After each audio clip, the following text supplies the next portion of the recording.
Bueno, aprovecho, buenas tardes a todos. Aprovecho mientras que se están sentando. I'll just make the most of this moment while people are taking their chairs here to just say thank you to everybody. Thank you to Antonio, Isabel and Antonio, the managers, the management team in the department, Elena, David, Ruben, for their collaboration. And thank you to everybody who has devoted their time to sharing these experiences. This is going to be translated online. You can listen to the Spanish translation, so I'm going to try to moderate in English. I mean, let's be cautious, but I'm going to change to English now. Hello, everyone. Thanks for being here. We are so happy you are here with us, and you are going to share with us plenty of interesting things, different things from your own countries, okay? So we started the meeting today with Ruben that was giving us a whole idea of what's going on with hemorrhagic shock. Following him, we had the national, how are we doing here in Spain? And we thought it's a good idea, it's good, it's worth it. Having here the different experience in different countries, just to know what's going on there, what's the difference there, the particularities. So I think it's better because we have 6 people here talking with us. So the best, I think, is introduce each one before they are going to speak. And then all the questions can be all together at the end, okay? So first of all, we have Chris. Bjerkvig.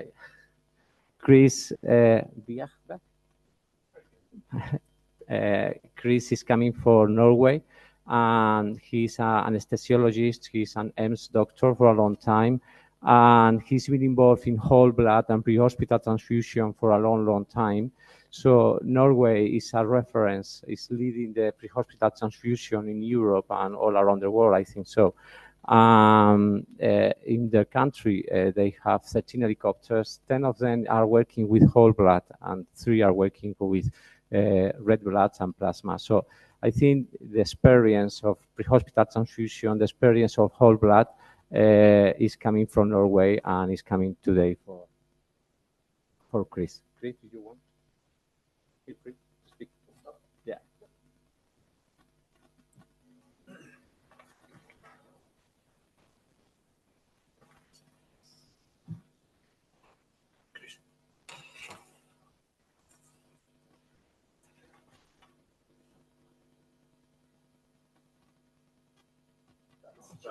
This is my one. Do you want me to go instead? So this is my presentation. Alberto, creo que hay un error. Esta es la presentación de James Raitt. This is James Raitt's presentation. And we need Christopher's, Norway's presentation. There's a mix-up with the presentations.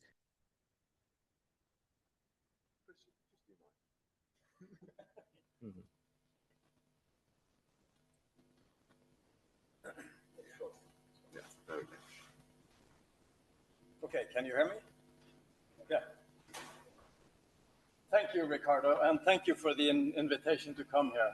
It's an honor, it's a privilege to come here and share some of our experience with pre-hospital transfusions in Norway. Thank you, Ricardo. You've taken good care of us. Let's see if I can get this work. So I'm an anesthesiologist. I mainly work civilian HEMS, but I'm also affiliated with the Norwegian Armed Forces. And the reason why I mention this is because one of the reasons that we have whole blood in the civilian sector is because of the military-civilian cooperation.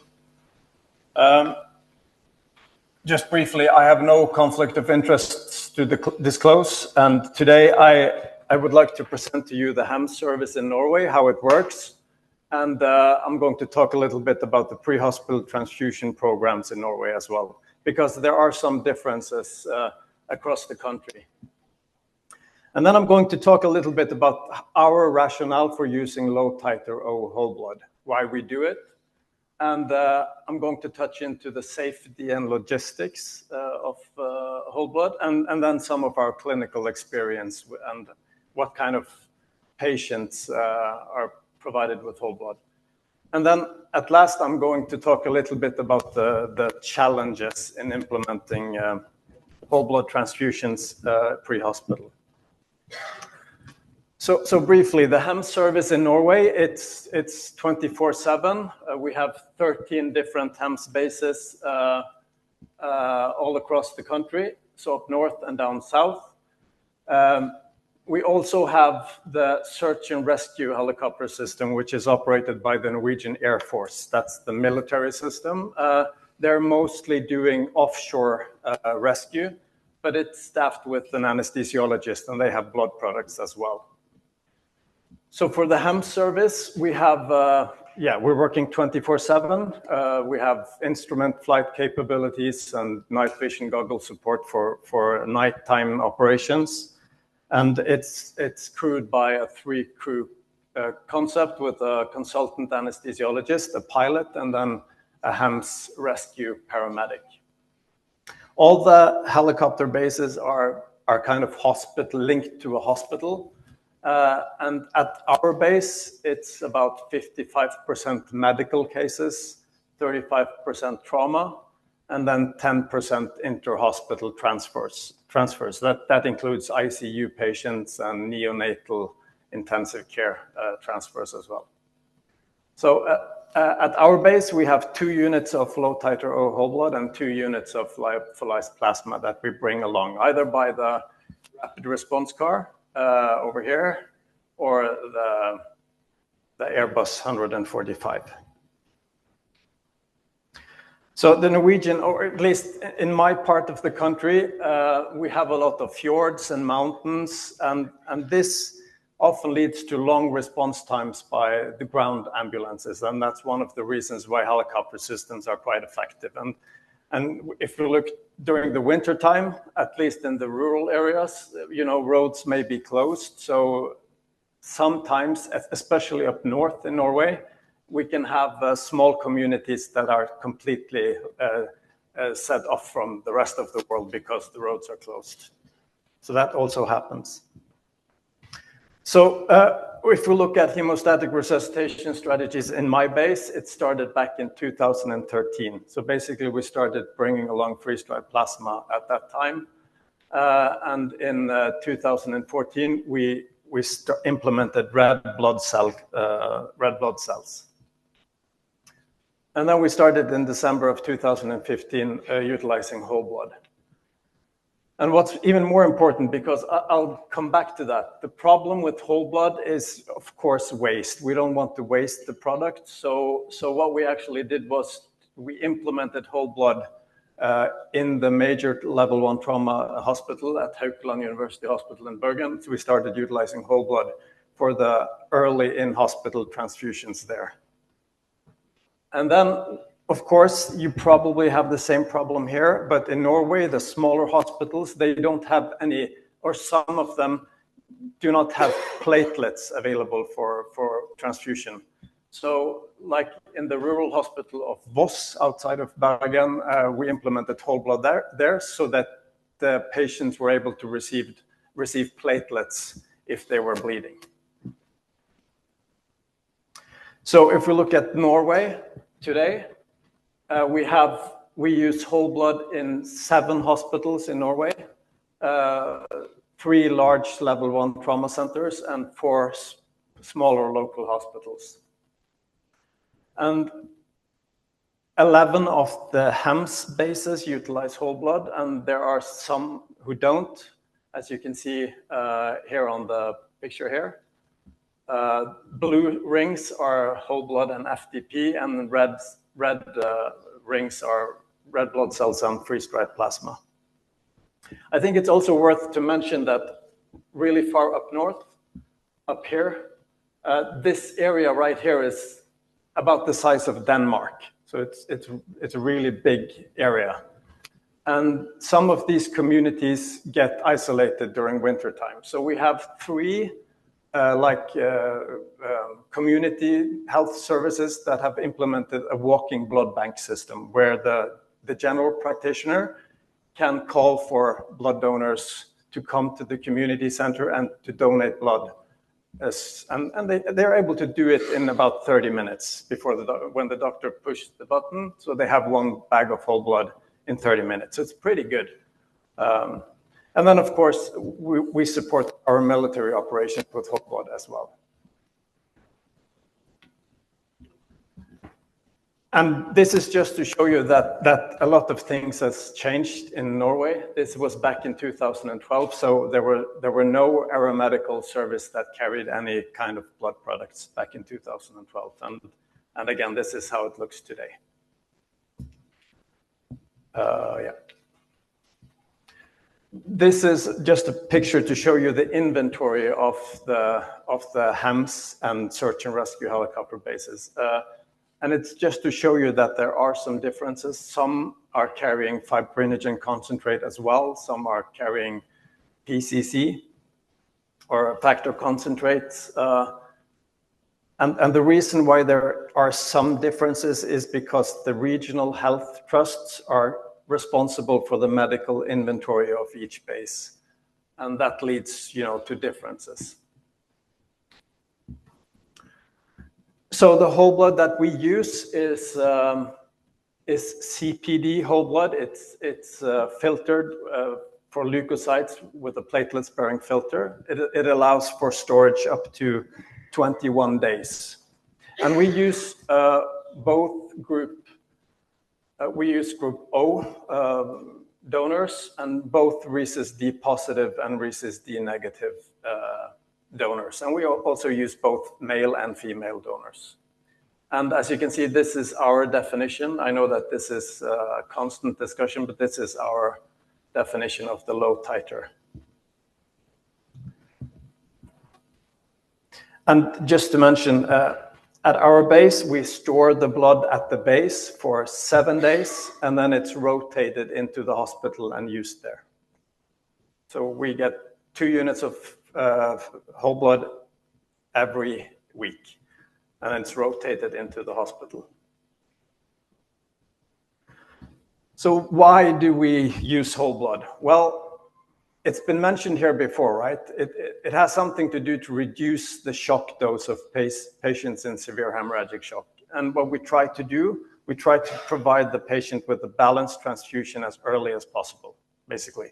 So I agree with one of the speakers here, the hematologist that said that we should try to start massive transfusion and resuscitation as early as possible in the pre-hospital arena. So we want to enhance the body's ability to form clots at the sites of active bleeding. We want to minimize the adverse effects of edema and unnecessary crystalloid infusions. We want to restore intravascular volume and organ perfusion, and then we want to optimize oxygen carrying capacity.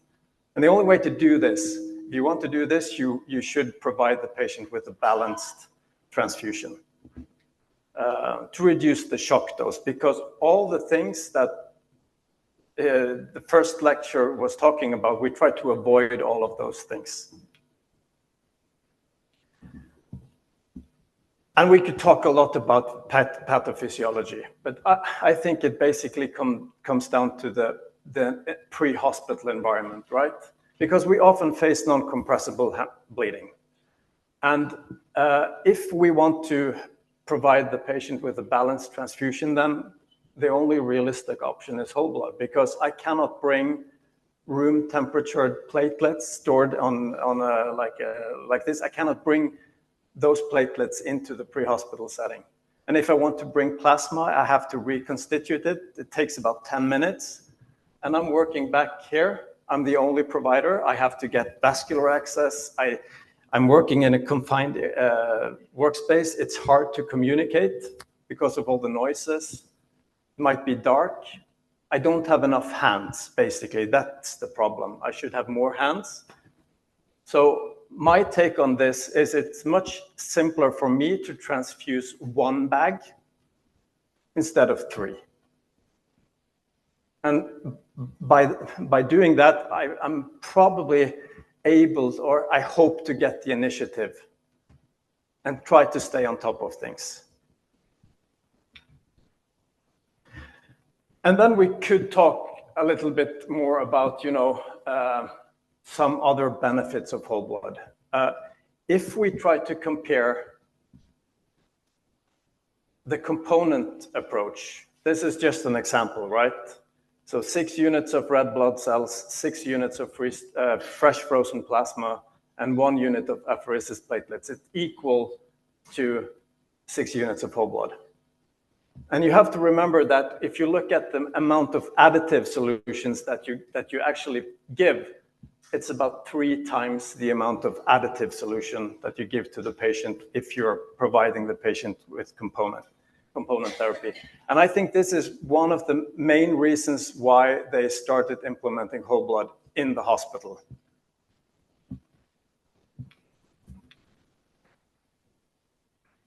Okay, just briefly, safety and logistics.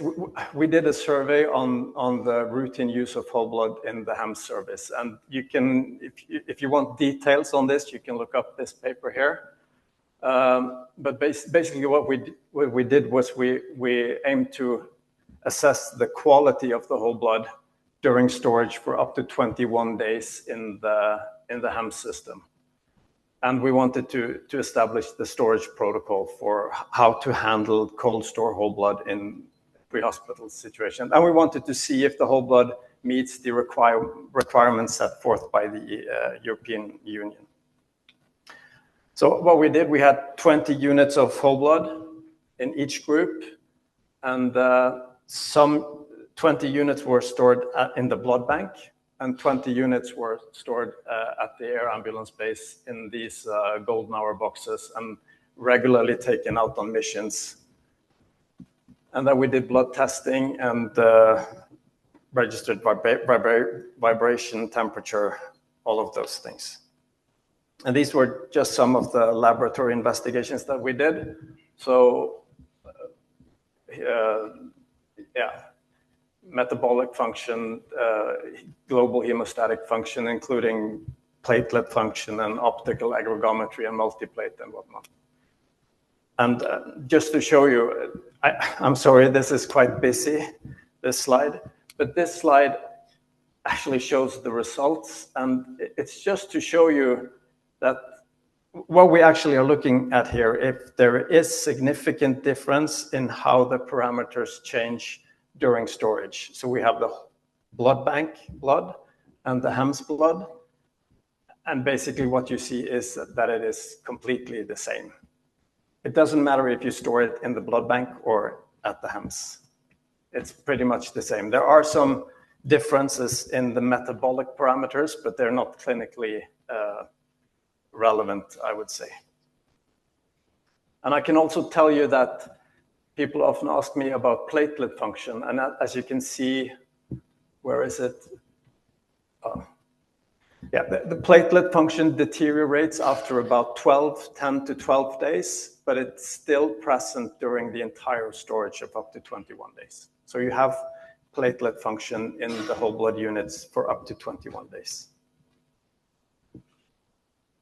And the quality of the product complies with the EU regulation throughout storage. So who are the patients that receive whole blood in our country? First of all, it's pretty rare. It's a peaceful country, right? So only about 1.4% of our patients needs blood transfusions. So it's pretty rare. And most of the patients who need blood are related to trauma. But we also have non-trauma patients, GI bleeding, major aortic bleeding, stuff like that, but mostly trauma.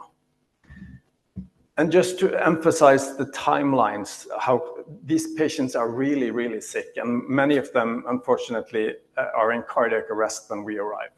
So if we look at our on-scene time, it's about 7.5 minutes when we land on the scene. So it's like a scoop and run procedure where we try to provide the patient with blood and then hurry to the hospital, because even 2 units of whole blood, in my opinion, is not enough in some of these patients. You have to move really quick to get to the surgeon and to get hemorrhage control.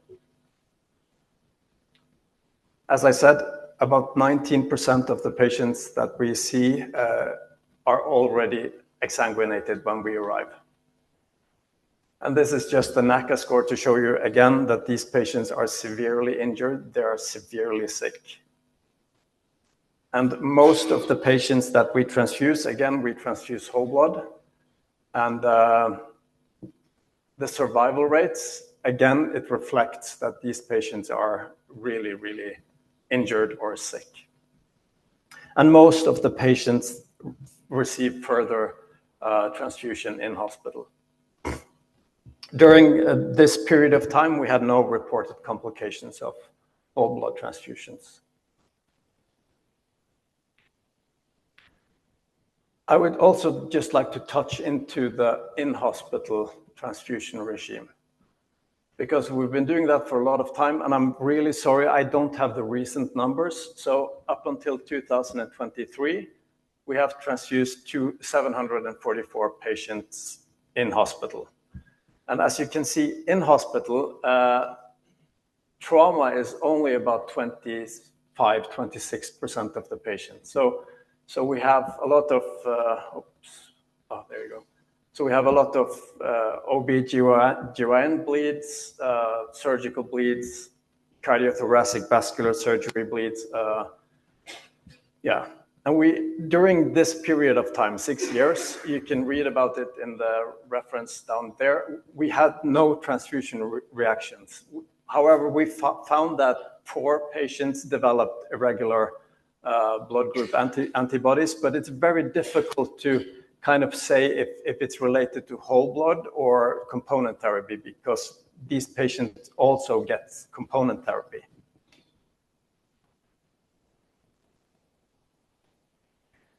And then at last, some of my takes on the challenges of whole blood transfusions. Because, of course, the major obstacle is although most would prefer whole blood, the problem is the access to whole blood donors.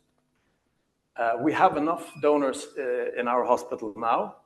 It's not a problem, but you have to look at the cost-benefit analysis, right? If you want to establish a whole blood program, you have to have regular transfusions. If it's only once every 6 months, then it's a really expensive program.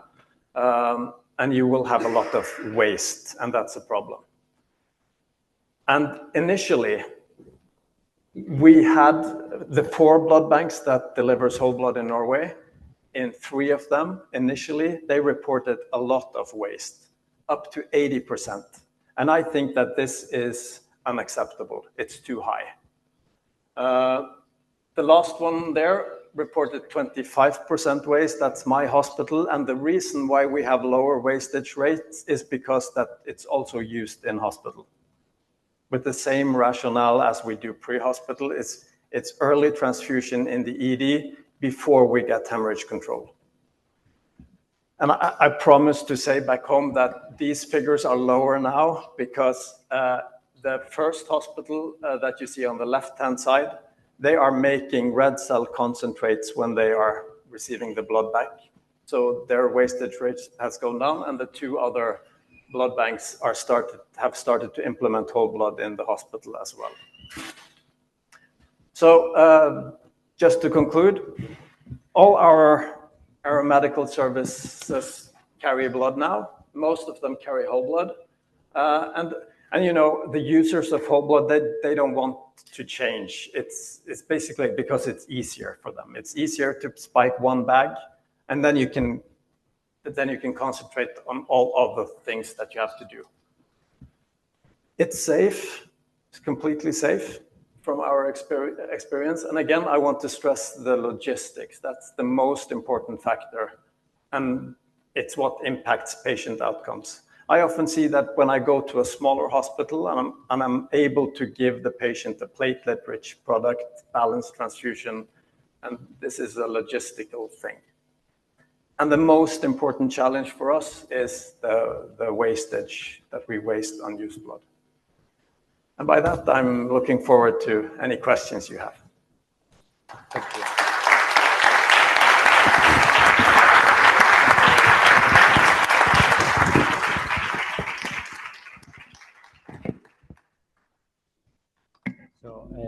Thank you very much for your amazing presentation. Okay, the slides are amazing and the pictures are so good.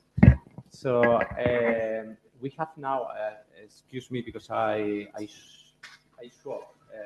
I think James was the first one to be introduced, but we're going to carry on with the order. Okay, the next one is Ilana Delroy.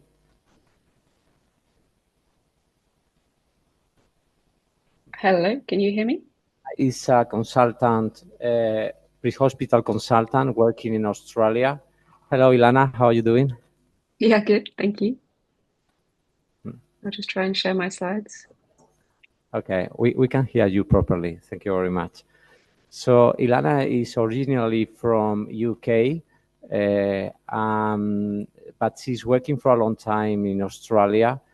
So the main reason for having her here is that she's going to give us a completely different point of view of what are they doing in the other parts of the world.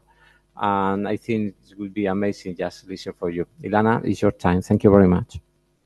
Okay, thank you for the introduction and thank you for the opportunity, as has been said before.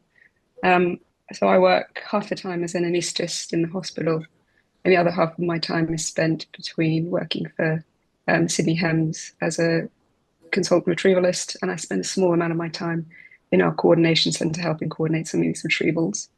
And I suppose what I'd like to do over the next 15 minutes is give you a brief overview of Australia and New Zealand, but particularly focusing in on New South Wales, our current pre-hospital blood programme, but also a programme called a retrieval transfusion procedure, which we have added in the last 5 to 10 years to augment our pre-hospital blood service because of some of the challenges that we face. To start with, some of my colleagues have actually done most of the work for me and published last year some work they did looking at exactly this. What are people carrying and a little bit about the services. But briefly, essentially, they contacted about just under 60 relevant bases, 45 of which they got responses from and information from, and found at the time about 2/3 of the aeromedical bases in Australia and New Zealand carrying blood products of some form. Looking into a little bit more detail about what they were carrying, probably unsurprisingly, is predominantly packed red cells, typically 3 to 4 units, with a small number of bases having access to other products such as FFP or plasma, some fibrinogen concentrate, and there is one base in the North Island of New Zealand which has access to whole blood and has for a little while. So in a nutshell, that's the current situation in Australia and New Zealand. Focusing in a little bit more on where I work in New South Wales in Australia. As you can see from this population density map, we have a population that is predominantly based on the east coast of the state, and our aeromedical assets mirror that to some degree. We have a mixed fixed wing and rotary wing and road retrieval service. The fixed wings function typically with a flight nurse and pilot, with the addition of a doctor as required. Our helicopter services are typically critical care paramedics and critical care physicians. Most of the bases that you can see there, it's one team in the base with a pilot and a crew. And the medical team can respond by the rotary wing or they can respond by road. The exception to that is in Sydney, where we actually have 2 helicopter bases, one of which has 3 helicopters, one of which was our paediatric service, and 2 road responses 24/7. And our fixed wing service out of Sydney has numerous fixed wing assets. It's not just one plane. We have about 6 or 7 shifts during the course of the day. All of these assets, all of this aeromedical, todos estos activos all these aeromedical teams are controlled y todos by estos one servicios control médicos center, se controlan desde un único centro de control coordinado, which is, sorry, I can just now hear the translation as well. It's controlled by an aeromedical control center, which is based in Sydney. This is essentially one tasking authority that has paramedics, critical care nurses, and critical care physicians in the room again 24/7. So onto the blood products. All of these bases, bar the fixed wings out of Sydney, currently have access to or carry an esky of some form, which has blood products in it. Most of the time, that is 3 or 4 units of packed red cells. 3 of the bases have boxes that have 2 red cells and 2 ELP. In Australia, we have this product. Essentially, it's FFP that has been defrosted and can stay on the shelf for 5 days, as opposed to the original FFP, which could only stay on the shelf for 1 day. And 3 bases have access to that.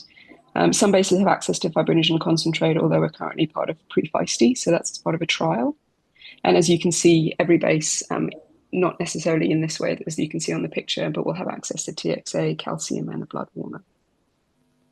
So that's our current situation. The problem with this, I suppose, came about with and is linked to our geography. So we've mentioned that we have a large population predominantly based on the coast, but that also means we have a significant number of patients in rural and regional New South Wales, where even these aeromedical assets with blood products, it will take some time to get to them. And I'm sure you've all heard these before, but just to give you some idea of numbers, Spain currently apparently has a population of about 48 million people, with over an area of just over 500 kilometers squared. And Madrid, which is Madrid Metro, so the metro area has about 7 million over about 8,000 kilometers squared. With New South Wales, we have 8.5 million over a geography of 800 kilometers squared. And whilst, like I said, the majority will be close to an asset, whether that's a hospital and blood or an aeromedical asset, enough of this population are not close to that. And from this came the challenge that we faced, and the development of what essentially we call the retrieval transfusion procedure. So this is a beautiful picture of what I'm sure you've all seen as regional or rural New South Wales, a little bit flatter than Norway, but we have a number of small communities and small hospitals or facilities in these areas. And as a number of these changes come about, a number of cases had probably happened, but there was definitely one sentinel case that a number of the stuff that led to the development of this, remember, of a patient motorbike into a tree in one of these rural communities. The phone call coming into the control center saying he's bleeding, we need blood, we don't have any blood. The aeromedical asset being tasked at the time, they didn't carry any blood, and obviously a number of challenges faced. So after this, these personnel on the control center sat down, said we need to do better, and essentially got together with the key stakeholders, predominantly our New South Wales Health, Pathology and Transfusion Services, and said, how can we get blood products to the patients where they need them, rather than taking the patients to the blood products. And they developed a very simple procedure. Now, a number of the blood banks in New South Wales were used to moving blood products around and have packaging protocols and procedures. But essentially we said, can we do this so that we can take the blood product anywhere to the hospital or to the scene? And our blood banks essentially said, yeah. And by creating this process, we streamline what is often a time-critical intervention. It's pretty simple how it works. The job is identified typically by the medical team with the patient. They say we want to act a retrieval transfusion procedure through a call to the aeromedical control center. We have an application that was developed for us, which is key to part of this. It has a number of other uses, but one of which essentially we can put in any location around the state and very quickly identify where the nearest blood products are. It also has contact information for those units. Once we've identified where the products are coming from and what we want, simultaneous activity in the control center is a call to the blood bank to activate the products so they can start packaging them for transfer, and a contact to our New South Wales Police or another ambulance to move the products. As has been mentioned, time is of the essence, but is also a challenge for us. Some of the timeframes are known, some are unknown, such as timeframe to stabilize a patient on the scene. And we work as quickly as we can, and streamlining the process definitely helps with that. A colleague of mine actually undertook a review when this process was started a number of years ago, and this again is published a few years ago now. In the beginning, over the first 5 years, we had about 138 activations over the 5-year period. of all the cases that aeromedical teams were sent to, about 6% required a blood transfusion of some form, which included the blood esky that I mentioned. And of those that were transfused, about 9% also were activated for an RTP. It's predominantly trauma. And as we alluded to before with timeframes, the median time of a job from the initial phone call to arriving in hospital is just over 3.5 hours. Unsurprisingly, things have changed and got busier. So some more recent data from last year, we actually had 134 activations of the RTP over that year. Sorry, I don't have our baseline transfusion data, but of those that received some form of blood product, about a third now are getting a transfusion and an RTP activation. It remains predominantly trauma, and our median times are a little bit lower, but essentially it's still around the 3-hour mark. Why does it work, or why does it work in our system? I think there's many reasons. The main ones to mention here are our centralized tasking authority, which has a skill mix in the room, as well as the protocols designed for them to make this an efficient service protocol that they are used to using. I cannot speak of highly enough of our blood bank in-hospital scientists who have supported us throughout the way and continue to support us in really trying to get these blood products to where they need to be, so where the patients need them. And this is an example of that application that I was talking about. So we can essentially enter any location in the state, whether that's a hospital or just a Latin log. We can filter by blood resources and essentially see all the units. If you select the hospital, it'll give you an estimate of what products they supply, as well as some contact details for contacting them directly. I thought now it might be useful to give you an idea of what this service typically does, but then also what it can do with 2 cases. The first, which is an amalgamation of a number of cases, but this is typically what we see in relation to an RTP activation. As we've mentioned, it's predominantly pre-hospital trauma, young males in high-speed motor vehicle accidents. We get reports through a centralized process from the scene when the first paramedic road crew arrive, which will often contain some observations highlighting a patient that is severely injured and may well be bleeding. And we have obviously access information to how long it's going to take from where they are to get them into the trauma center. So it's the major trauma center, which is where these severely injured trauma patients need to go. The team will have access to this information as well, and that what often leads to actually activating the RTPs before the team arrive on scene. That happens in about half the cases, and the other half they activate after they get on scene, which has obvious time advantages, though some risks.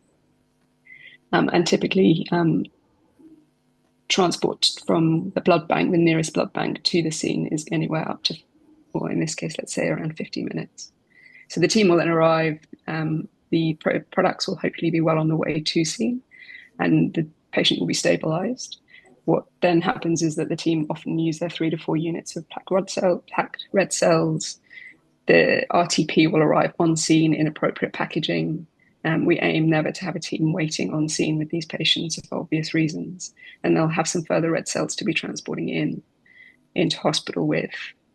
In about 60% of the RTP activations, these products are required, but in about 40%, the interventions from the team and the red cells they carry are often enough. But as you can see, and has been alluded to before, it's a very red cell heavy protocol for logistical and mostly logistical reasons. The second case is a little bit different and actually is based on a case that happened a number of years ago, just to show the extent of what this protocol can do, but also some of the challenges we face. And this is a case of an emergency cesarean section that occurred in a rural hospital. And a phone call on a weekend, obviously, a phone call coming into the control center saying this patient continues to bleed. We need help and we need to move them to a tertiary center and we need more blood products because we are running out. Using the application that I mentioned, the closest next facility with red blood cells was 45 minutes away.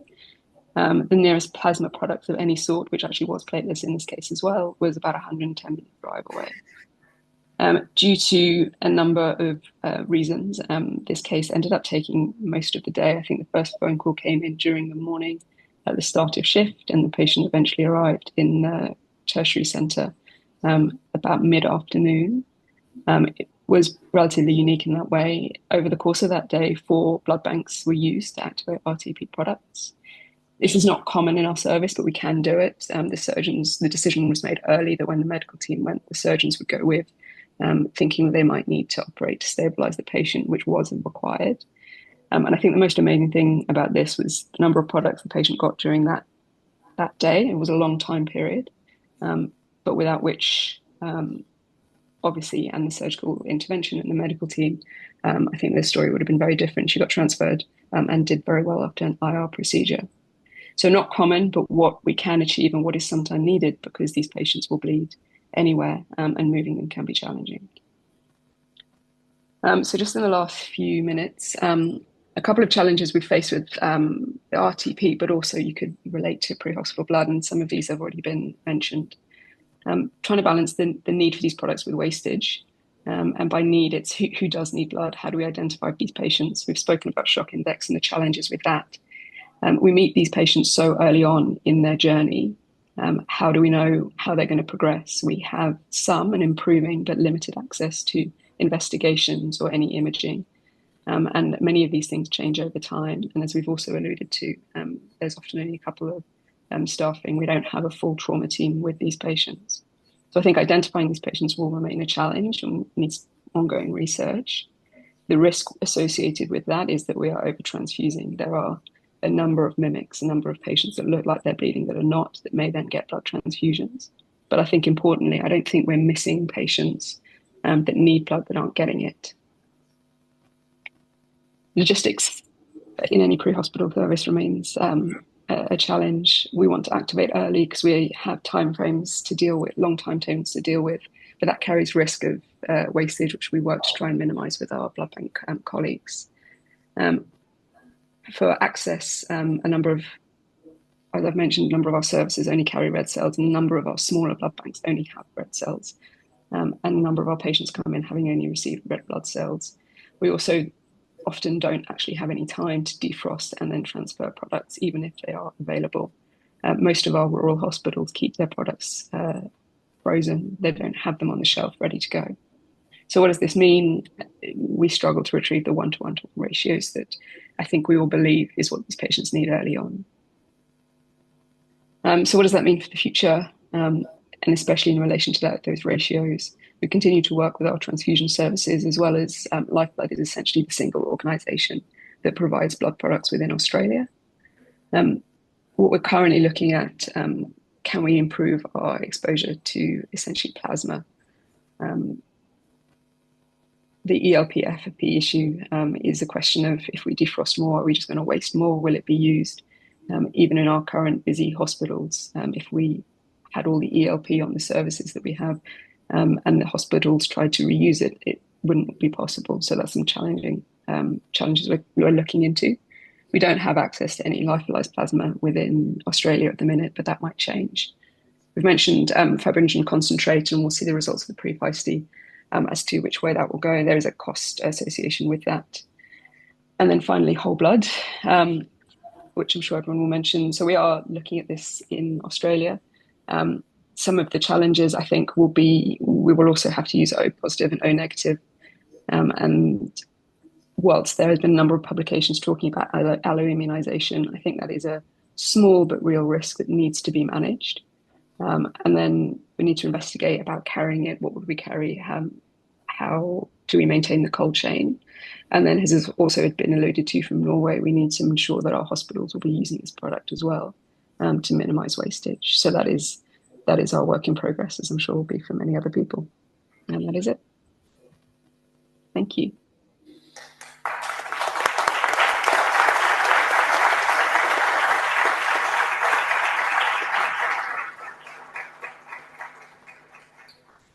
Thank you, Ilana. Thank you very much. I think we have a good idea of the particularities of your country and your pre-hospital system. So let me introduce Dr. Raitt. James Raitt is an emergency consultant, pre-hospital emergency consultant as well. He's working in UK, and he's going to give us a point of view close to Europe, but I think in UK we have a great experience with pre-hospital transfusion for a long time. And nowadays they are working on a switch trial, and James Raitt is one of the main researchers in this trial. So I think it's a good point of view having him here. Thank you very much. I think slightly higher.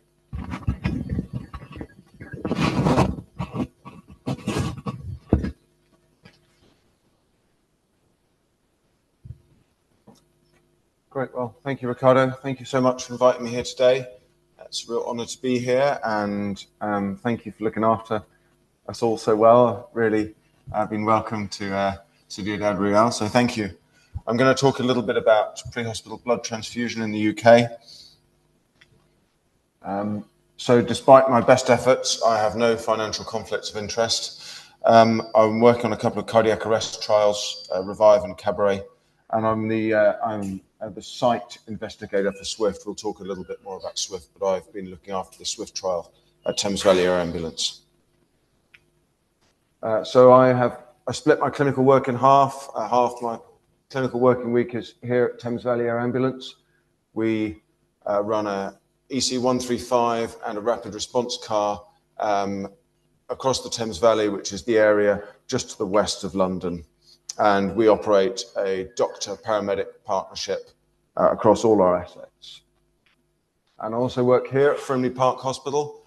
This is about 50 kilometres south of London. It's a non-specialist hospital, but big hospital, 750 beds, all the usual specialties, but no neurosurgery, no cardiothoracics, but we have cardiology, PPCI, so on. And in my third work stream, I'm also the clinical director for the South West London and Surrey Major Trauma Network, and we'll talk a little bit about the major trauma networks in the UK in a minute.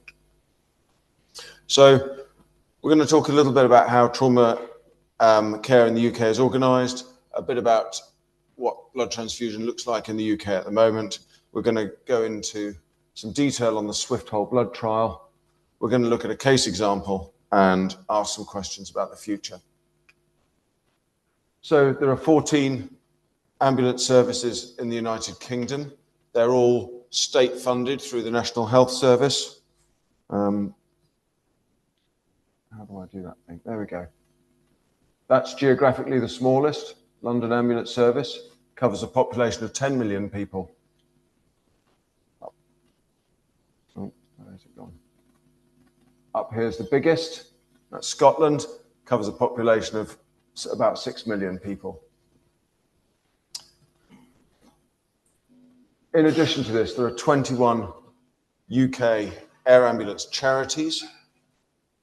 All but 2 of these are solely funded through charitable giving. There is no state funding of the majority of these. The exception is the larger geographical regions. So Scotland has a state-funded HEMS and retrieval service, and Wales gets some state funding as well. But all the rest are charities. And this is mine down here, Thames Valley, just to the southwest of London, just to the west of London. And in addition, we've got the system of major trauma centres. So these are your bigger hospitals that offer neurosurgery, cardiothoracic surgery, trauma-focused intensive care. And there are 27 UK major trauma centres, and they're divided into 17 major trauma networks. And a typical major trauma network will include between 4 and 8 district hospitals, not specialist, just offering the standards of general surgery, obstetrics, emergency department. And they will feed into either 1 or 2 of these major trauma centres. And patients may either be taken direct to the major trauma centre by the ambulance service. They might be taken direct to a major trauma centre by a HEMS service. Patients might go initially to a trauma unit get some initial stabilization and then be transferred to a major trauma center, or for patients with less severe injuries, they might be managed just in a trauma unit. So it's quite a complicated system, but the major trauma system, it's 10 years old this year. The major trauma system was launched in London in 2015, and depending on exactly how you measure it, it's led to between a 20 and 40% increase in survival compared to the old system where you were just taken to the nearest hospital. So a little look at the timeline of pre-hospital blood transfusion. So in 2012, London's air ambulance started carrying packed red blood cells only, and this then spread out to regional air ambulances, including Thames Valley, in 2014. And in 2016, we got the first use of plasma, and that was where I became involved in launching the use of plasma. And in our service, we're using thawed fresh frozen plasma, which comes out to our service for 2 days. It stays with us for 2 days and then goes back to the blood bank. In 2018, there was some use of combined red cells and plasma, but then that was then superseded by the advent of the SWIFT whole blood trial, which involved 10 UK ambulances and ran for 2 years and came to an end in the autumn of last year. And so now we've gone back to what we were using before. So to talk a little bit about SWIFT, so my involvement in this, I have coordinated the SWIFT trial at one of its 10 centres, the Thames Valley Air Ambulance. So this is a randomised control trial of standard care versus whole blood. So standard care in my organisation was 2 units of packed red cells and 2 units of thawed FFP, whereas with my colleagues in Kent Air Ambulance, Kent, Surrey, Sussex, they're using their standard care was packed red cells and freeze-dried lyophilized plasma. So it was whatever you were using in your service before compared to whole blood. And the trial was powered to recruit 900 patients, and it reached its recruitment target in September 2024. The inclusion criteria there, you're going to ask me what targets you used for inclusion, and each air ambulance service recruited according to its own protocols. So there was not one protocol for the whole SWIFT trial. It was whatever each air ambulance used normally.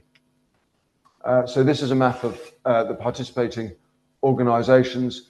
So we've got 10 across the whole country, but it does include some of the most of the larger high volume air ambulance services.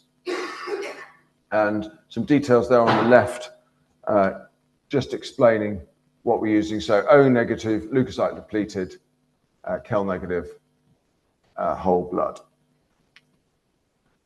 And so what's the current situation? With the QR codes, these link to the papers. So if you want to go and read the paper yourself, just flash the QR code. So this recent survey of UK practice looks at what people are using outside of the SWIFT trial. 100% response of all UK HEMS units, and all UK HEMS units now carrying some form of blood components, but in different combinations. So some air ambulances have more than one platform, so that's why it says there's 25 platforms.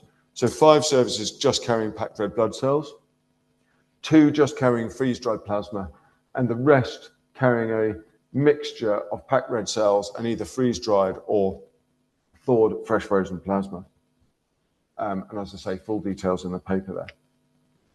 So we'll go into a little bit of a case example. So it's a 55-year-old head-on collision, chest and femur injuries, and the ambulance service attend to find him with tachycardia and hypotension.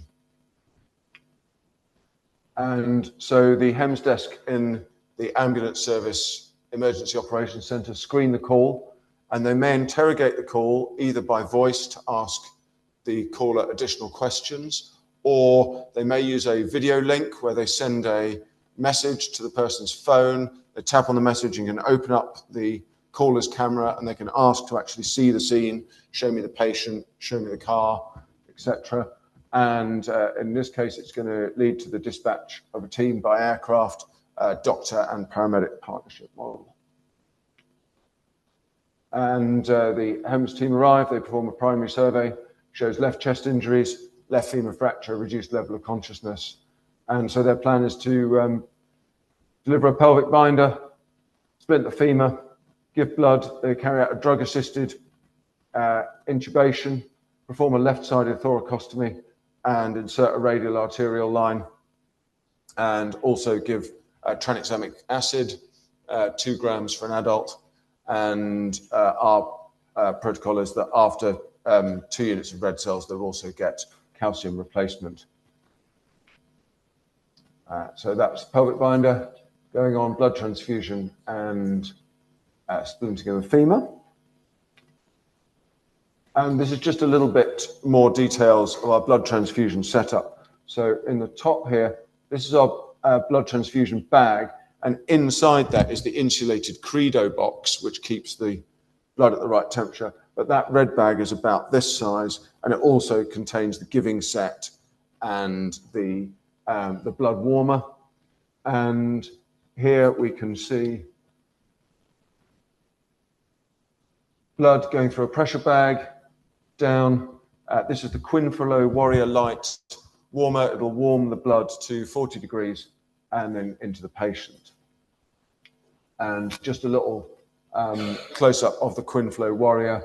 So it's a battery-operated heating system, warms the blood to 40 degrees. And in the middle slide there, just a little bit more about the non-whole blood components that we carry.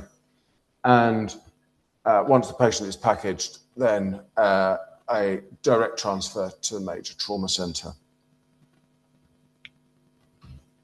So we couldn't do this without our team at the John Radcliffe Blood Bank. So a huge thank you to Julie Staves and her team. They worked really hard to support our blood transfusion, and we couldn't make it work without them. So thank you to them. I asked them for their thoughts on what we'd learned from the 2 and a bit years that we were using whole blood. And you can read their detailed comments there. But basically, the blood bank team found it easier to issue whole blood and found it logistically quicker. So they actually preferred it. And in the whole blood trial, we were not allowed to use the whole blood for any other patient groups. So there was some wastage. But if whole blood comes into general circulation, then it can be used in theatres, in the emergency department, for high-risk elective surgery, for emergency surgery, and so on. And therefore, we would expect that the wastage would be considerably less outside of the randomized control trial environment. And we asked the HEMS team what they felt about using whole blood, and this was their comments. So basically, just much easier logistically. You're spiking fewer bags, especially when you're giving blood to children. Because if you want to give 5 mils per kilo of red cells, then 5 mils per kilo of plasma, then another 5 mils per kilo of red cells, it just turns into a mess and the bags get spilt and it doesn't look pretty. Whereas you can just run one bag and measure off your 5 mils per kilo at a time. So as we heard from Chris, when you're just 1 or 2 team members having to do all these interventions, it makes it, from a human factors and crew resource management point of view, much, much easier when you're using whole blood rather than having to use several bags. So there's some questions that have come up earlier. They seem to be the questions that I thought we should cover in my slide. So these are the things we don't know about. So first of all, how do we decide who to give blood to? I think sometimes the decision about who to give blood to is harder than the actual logistics of giving it. I think this is an interesting paper. They interviewed senior pre-hospital physicians from UK HEMS services about what decision-making process they went through to give blood. I'd really urge you to follow the QR code and and read the paper for yourself.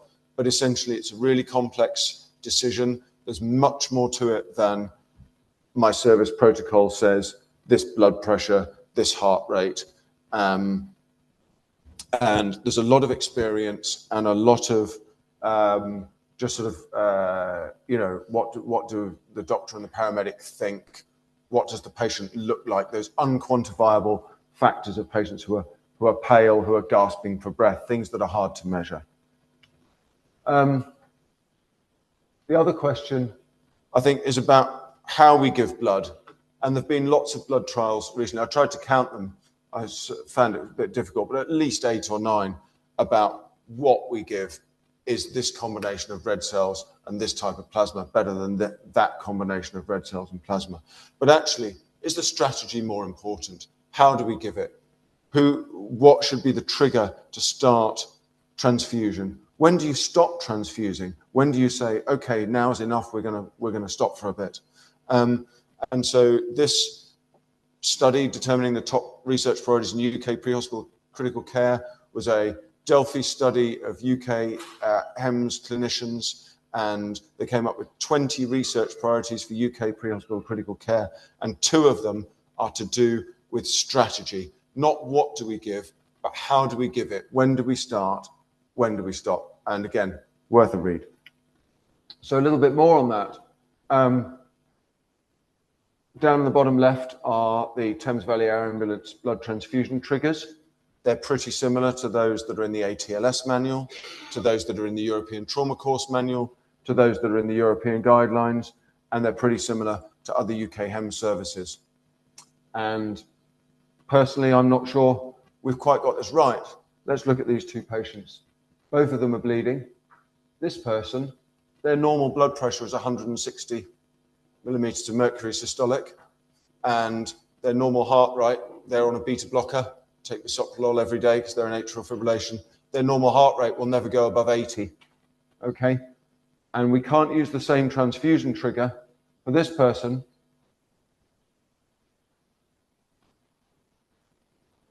who's 24 years old and will easily mount a tachycardia of 160 beats a minute, except that his normal blood pressure is 110 systolic. And so I think there's a lot of room here to look at our individual patient groups, and these have both had blunt trauma. That's before we even get into the ones who've had penetrating trauma. And perhaps if you're kind enough to invite me back in 4 years' time, we will have transfusion triggers that look a lot more like, if you're this age and you've got this mechanism, maybe you need this. And if you're this age and you've had this mechanism, maybe your transfusion trigger will be different. And let's see. So, in summary, there's varied approaches across the UK, but outside of the SWIFT trial, most teams are carrying a combination of packed red blood cells and plasma. And we're all waiting eagerly for the results of the SWIFT trial. I've been told that we will get the initial findings in November this year. It's an enormous trial, 900 out of 900 patients recruited, and I think it will give us a really clear direction on the use of whole blood.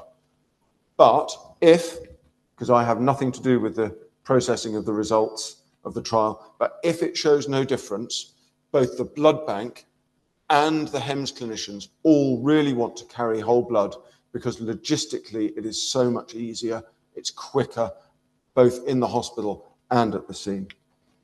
And if you'd like to learn a little bit more about the UK approach to shock and whole blood transfusion, we have an excellent podcast, The Resus Room, comes out every month, covering topical issues. This one is on shock and transfusion at the top.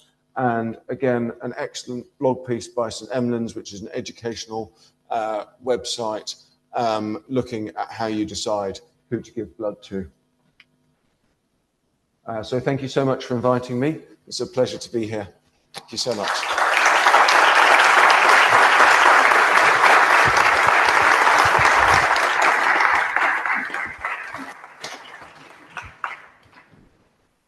Thank you, Dr. Raitt. It was amazing listening to you. Thank you.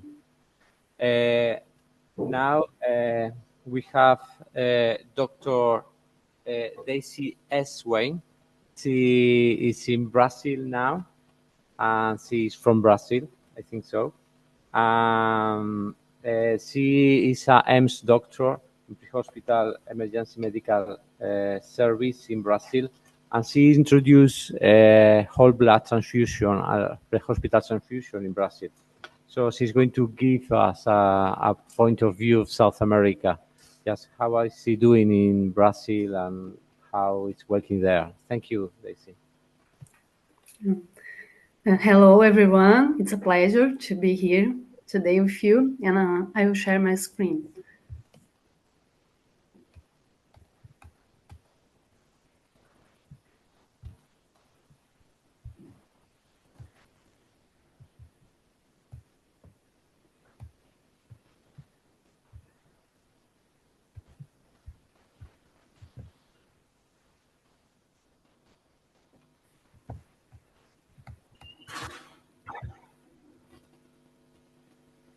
Can you see my screen? It's okay?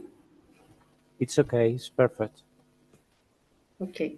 So thank you again, Ricardo. It's a pleasure for me to be here with you today. And I will show you a little bit of our experience with low titer O positive whole blood here in South Brazil. My name is Daisse, and I have no conflicts of interest. And I bring you a short video about our service.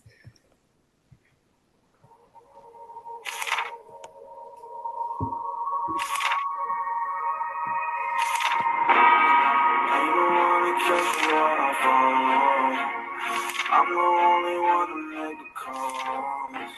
It's the perfect pleasure for us all. Couldn't get enough of it, I know I want it all. I ain't got nothing that's pushing me, only a past to repel me. Long way back where I shouldn't be. There ain't no dream that you selling me. Guess I was born what you couldn't be. That's why you'll never be next to me. All about me when I'm thinking too much. Only I'm kidding ahead of me. Only I know about my limits. You understated my vision. It's way too real for your screens. Only your high definition. You can't take me out my element. Only I made that decision. I'm gonna finally get it. I ain't gonna never be finished.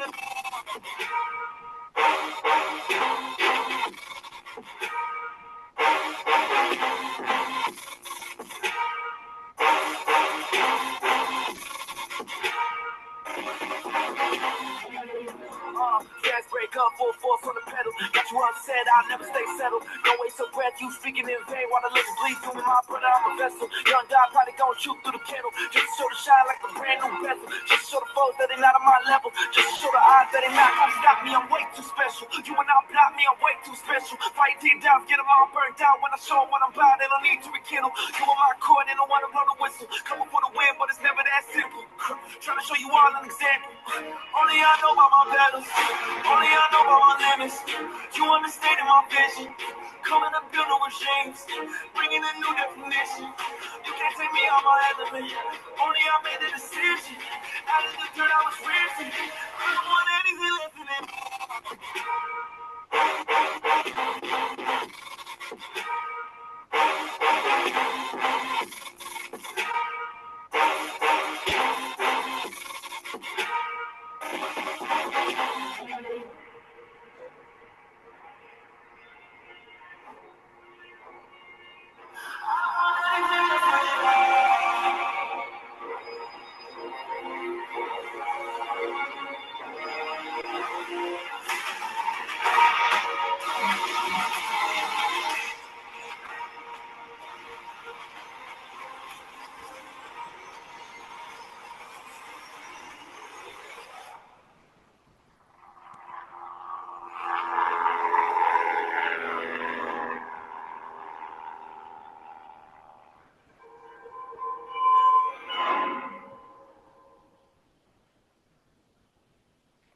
Well, this was just for you to know a little bit the way we work here.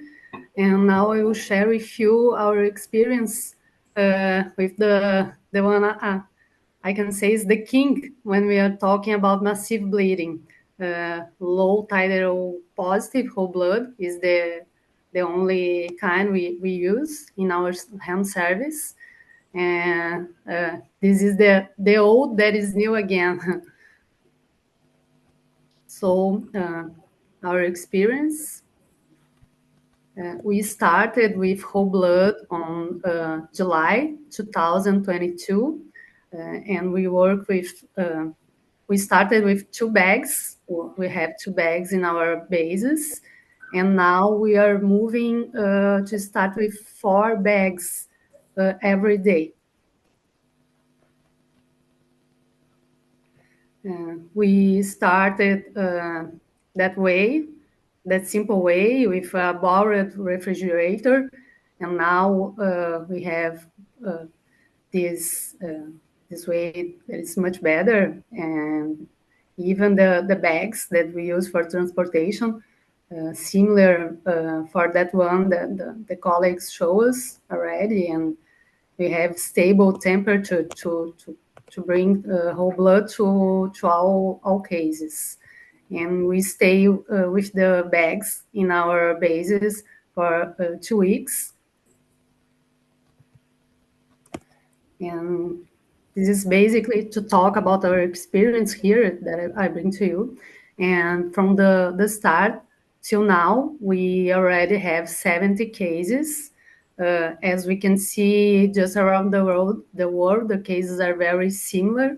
Most cases are trauma cases in the pre-hospital system, but we already have some cases, like colleagues already show us, from small hospitals that don't have blood recurs, so they call us to help with the patients with massive bleeding.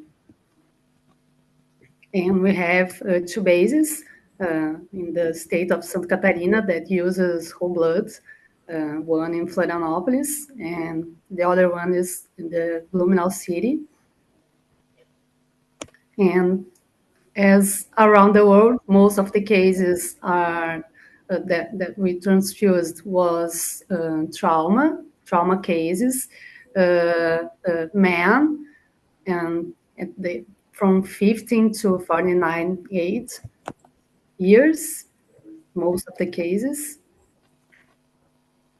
And we, most of the time, the time to arrive at the hospital are not big times that we have here. So most of the cases we transfuse it only 1 bag, but we have cases from 2 bags transfused. And about these patients, 82% arrived alive at hospital, massive cases, bleeding patients. And we have about 18 cases that with death on the scene, but most of these cases, the patients was already on cardiac arrest.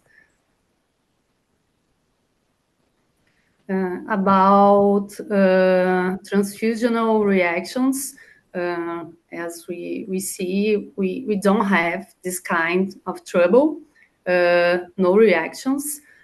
We have only 1 reaction, but it was, I don't know if it was really a reaction, but it was on the first transfusion case, and just a light skin rash.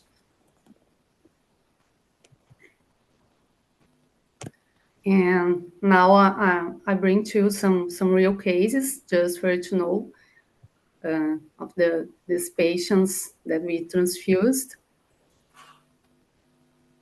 This one was a gunshotted man, massive bleeding, pallor, and hypotensive, and we started whole blood on the scene.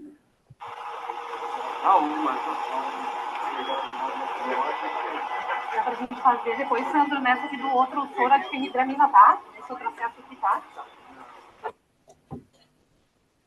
Here the same patients, going to hospital.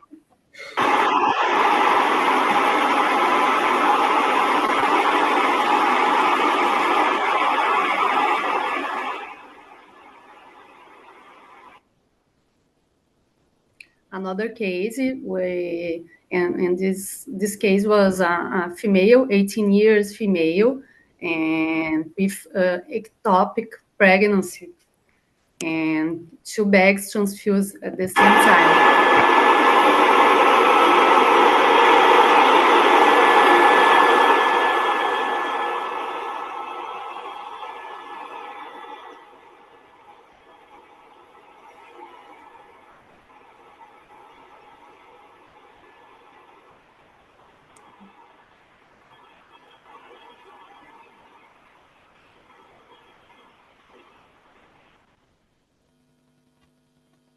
Here, another case, as you can see, on cardiac arrest and massive bleeding.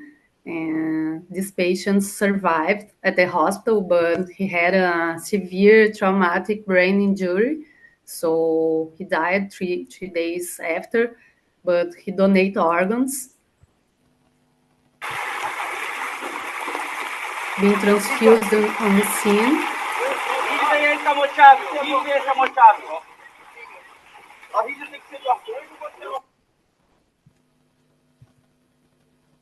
Another case, a gunshotted man, and no saline in this case, just whole blood.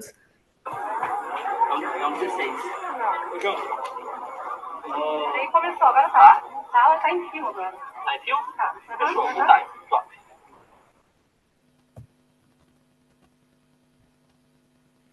And in this video, the last patient arriving at hospital, and I like this video because you can see the scene is so calm. If a so severe case, massive bleeding patient, and we had the opportunity to start whole blood in pre-hospital system on the scene, and we arrived at the hospital with this scene. So calm, and this is a very important thing.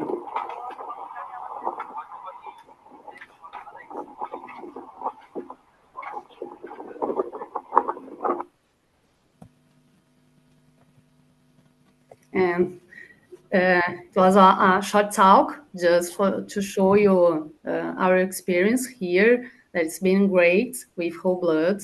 And thanks again, Ricardo, for the invitation. And a special thing to Mark Kaiser that helped us a lot with this program. Thank you.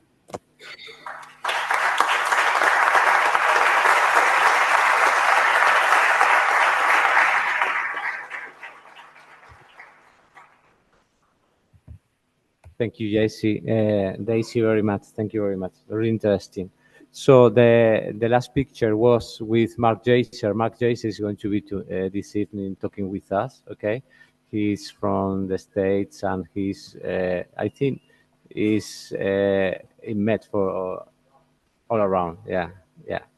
Thank you very much. So let me introduce now Nico Hulkenberg.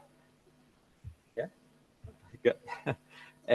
He's a EMS physician and anesthesiologist. He's been working in pre-hospital EMS as an EMS physician since 1997. So he has a long history and experience. And as a chief doctor, he introduced in his country the pre-hospital transfusion. So he's going to give us a good point of view. Thank you, Nico, for being here. Thank you, Ricardo. Mic on? Yes. Thank you for the invitation to talk here and to share some experiences from the Netherlands. I don't have disclosure slide because I don't have any relations, so I skip that. To the Netherlands, maybe I will remember you. It's very small. Oh, yeah. It's a very small country over here. Highly dense, with inhabitants, 18 million people living there. about 1/3 of Spain, but Spain is much bigger. We have 200 plus ambulance stations in the Netherlands 24/7, and beside that 10 level 1 trauma centers. But we only have 4 HEMS stations, 24/7 manned. The difference to other countries, to a lot of countries, is that our ambulances, they only have a nurse on board, not a doctor, but a nurse, and only the HEMS, they do have a doctor on board. And these nurses in the ambulances are restricted to, limited to what they can do. And so in type of measurements and type and amount of medication they are allowed to give. And the doctors can do everything. So, yeah. We have 4 HEMS stations. Last year we flew more than 60,000 scrambles, 1/3 in the night and 2/3 in daytime, 20% pediatrics, and about half are the patients, trauma patients. The 4 HEMS stations here, Amsterdam, somewhere here, Rotterdam, where it is, Nijmegen, it's my station, somewhere here. And then in the north is Groningen. And you see all the dots where we are scrambled last year. So it's spread, and again, the distribution around the country, it's not very strict, because when the other station is occupied, we flew to the other area and vice versa. But we do have a large area, the yellow part. And the Netherlands, I will tell you something about the blood transfusion situation. It's regulated by the National Blood Bank called Sanquin, except for the military situation. And it's filled with voluntary blood donations. But it is actually a monopoly by law. The hospitals have to buy the blood products from Sanquin. And in the Netherlands, only fractionized blood products are available. So packed red cells, plasma, platelets, etc. And lyoplast is not allowed, only in a military situation. And when we have a blood transfusion indication, then it's a medical decision by law. So the nurses in the ambulances are not allowed to make the indication alone. Before 2017, when the HEMS needed blood, they have to request blood from the nearby local hospital. And they have to improvise transport from the local hospital to the incident place. There were a lot of discussions about paying the bill, about organization, everything, administration. It was very time consuming. Then 2017, we first started with HEMS with 2 packed cells, red cells on board. And again, like I said already, the indication was made by the HEMS physician. And 1 year after that, the other stations also had the packed cells on board in a case like there. Today, the situation in our station, we are donating or transfusing blood almost every week. And the indications are quite obvious: significant blood loss, when there's a leg amputated or something. When we can prove internal blood loss with an ultrasound examination, when we suspect severe internal blood loss, let's say for severe pelvic fracture, for bilateral femoral fracture, for a liver injury, and are also based on physiology. Globally, you can say when the heart frequency is higher than systolic blood pressure, then we have an indication. And the last one, the ECMO, is also an indication. Since 2 years, we are also carrying an ECMO machine in the helicopter. And when the ECMO is connected, you always need also some blood additional. And the other stations are working more or less the same.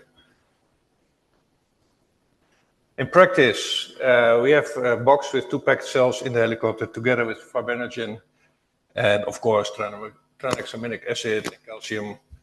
And we have 2 separate packed cells in the station, in the refrigerator, and we're changing them to 1 time a day. So it stays in the box for 24 hours. After 1 week, we rotate it to the hospital back again, if not needed. And so we always have a packed cells box for 1 week with fresh blood. And the transport to our station is done by the military, because our station is on a military Air Force base. We did some publications about blood transfusion. Tim Reinhout published a systemic review and a meta-analysis 5 years ago, where he found that packed red cells transfusion with simultaneous use of both packed cells and plasma resulted in a significant reduction in the odds for long-term mortality. However, based on mainly poor quality evidence in all these studies, no really hard conclusion can be drawn about possible survival or benefit from hemorrhagic trauma patients.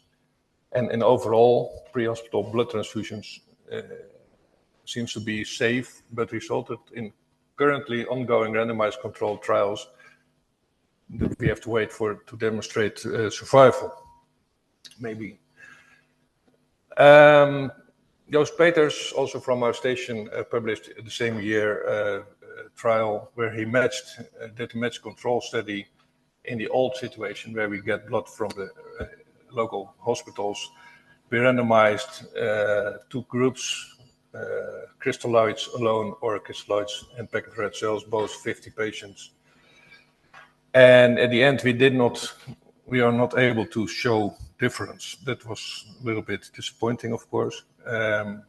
Although the hemoglobin levels at the presentation at the emergency department were higher, of course, but yeah, no effect on survival. Maybe survival not the right thing to measure.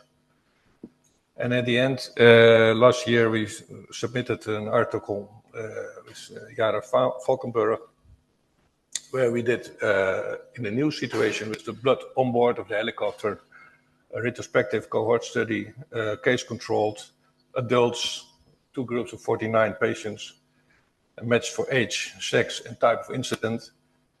And again, we didn't find significant effects there in 24 hours survival or a 30-day survival. But the ISS, the injury severity score, was significantly higher in the group received blood. And you see there the numbers. So maybe the cases were not completely good matched. We matched them for sex, for type of incident, for age, but maybe we should have matched them off. It's a retrospective view, but we should have matched them for ISS and then look for the mortality.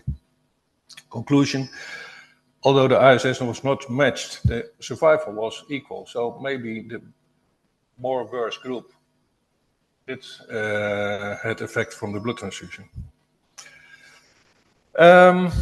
In the Netherlands, we have limitations. We have relatively short pre-hospital times. In our mean incident, our mean scramble time is 15 minutes. Talking about the indications, yeah, we heard already Australia, Brasilia, Europe, completely different situations. It's very difficult to compare. The Netherlands is really dense, crowded, a lot of people, a lot of hospitals, distances are short. So maybe you can wait longer than in Spain when you have to go to Toledo or to Madrid. And future, yeah, we are still discussing about full blood.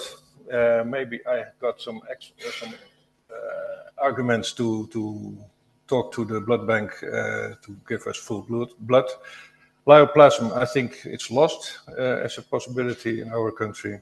And maybe in future we can have some laboratory measurements with a device on scene or during a transport.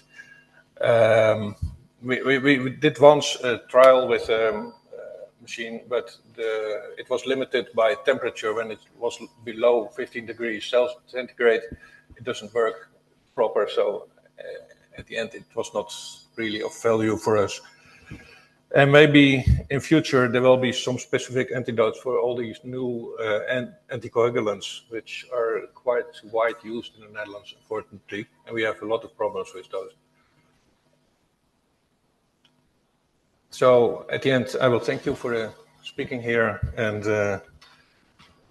there's my email address if you want to email me. Thank you.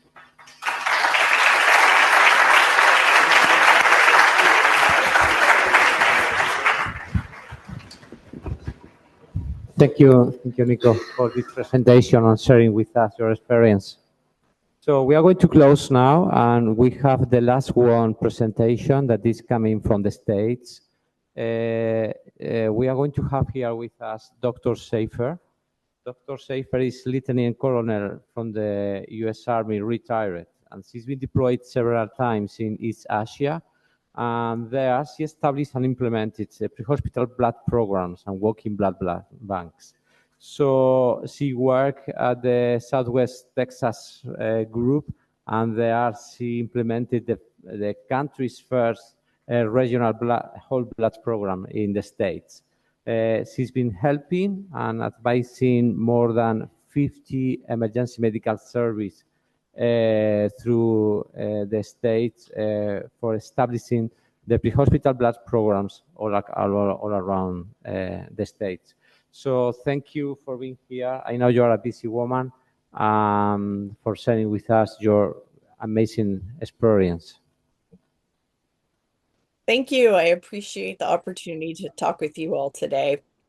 My presentation will look at some of the practical things that we went through as we rolled out whole blood, not only on our helicopter bases, but with our ground ambulance. Sorry, my computer is sleeping this morning. There we go. So I do have a few disclosures that I do clinical consulting for several of the companies that products may appear in my presentation. My biggest disclosure is that I am now a civilian pre-hospital blood advocate, so we don't forget the lessons learned on the battlefield. In the introduction, you mentioned that I did deploy 3 times with the U.S. Army to Iraq. And through that experience, I learned about walking blood banks when we would run out of blood on the shelves and need to put it directly into our patients from our veins, all the way up to my last deployment where I had to implement blood overseeing Iraq, Syria, Turkey, and Jordan, and I learned a lot about that. And I got to take that experience and come back to the U.S. and hear 2 patients in the U.S. that were recipients of pre-hospital blood, whole blood. So it's very exciting that I get to continue to do this. So no surprise to the group here that there is a resurgence in the interest of using whole blood. It did have some deployment challenges and barriers, but we were able to overcome them working together with partners. So in the US, some of the first questions, particularly when it came to whole blood, is can we use it in the pre-hospital setting? And the answer is yes. We simply replicated what we do in the hospital when we have to give emergency release blood products. So this is uncross-matched blood done under implied consent.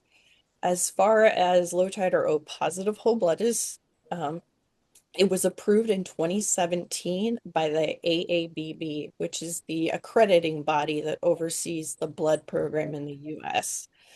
The military, we'd been doing it for over 25 years at this point with success. Over 10,000 units of blood had been administered downrange. So it would shown a strong safety profile. As far as a civilian implementation here in the US, blood is able to be carried on helicopters in all 50 states. And in 2016, when we really started looking at the data of time matters. It's really those first 15, 30 minutes after injury where we think we can make the most impact in saving a life. So we took on the large job of trying to get it rolled out onto ground ambulances across the US. So here's a map of the current state of pre-hospital blood programs on the ground side. So in 2016, there were only 4 agencies that had been carrying whole blood.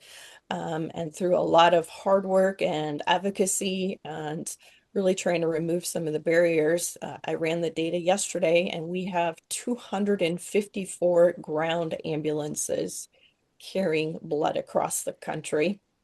I'm located here in Texas, where we had rolled it out large scale in 2018. And we have other pockets across the US that are able to do it. Today I'm in Florida presenting at a national conference, some of the blood experience. We do have a lot of spots across the states that does not have ground blood. There is some helicopter bases that do carry blood, but we've got issues like scope of practice where our paramedics are not allowed to initiate a transfusion. And since we don't have a national blood supplier, we have over 50 independent blood suppliers, that there's a business decision in parts of the country on whether they want to provide whole blood to EMS agencies. So we're working with them to make the clinical and the business case that this is something that we really want to pursue to help decrease that mortality. So I did a study a couple of years ago trying to better understand some of the barriers to implementation. And looking at the agencies that are carrying pre-hospital blood, about 70% of those agencies on the map are carrying either low titer O positive whole blood or low titer O negative whole blood. Now, we do have, as I mentioned, areas of the country where they don't have access to whole blood, so they are carrying either liquid plasma or PRBCs or some combination of the above. So what have we learned as we have tried to roll this out on a large scale? Definitely looking at that standardized transfusion criteria, some of the equipment, communication, capturing its use. How do we be good stewards of the blood and not waste the blood, and getting partners involved early? And we'll talk about this in detail. So one of the challenges on the helicopter side was that there was no standardized transfusion criteria. Each helicopter service could execute their own transfusion criteria. And when it came to the ground side, we wanted to try to fix that a little bit. So we made in South Texas, if you wanted to participate in the blood program, you needed to follow along with the standardized transfusion criteria. And the criteria for if you have penetrating trauma, you need one of the physiological parameters. If you have blunt trauma, you need to have 2. And based upon the previous presentations, it looks like we're pretty close on the transfusion triggers. We do use end-tidal CO2 here of less than 25. We know that that's a good predictor of mortality. If your ground agency or your helicopter can do a fast exam or a lactate, that's great. That's just one more decision tool. Probably the most important one is the last one here on the bottom, is that our medics have that on-scene clinical judgment. They know a sick patient that's in hemorrhagic shock. So if there's a patient that might be teetering on one of the criteria, that we will defer to their clinical judgment. When we rolled this out, women of all ages are included and are eligible to receive low titer O positive whole blood. Pediatric patients were also included. We did not exclude any groups from being able to receive this. And we focused initially on trauma, but I had the opportunity to collect all the data in the South Texas area. And we quickly realized that low titer O positive whole blood was having a benefit for some of the non-trauma and medical patients.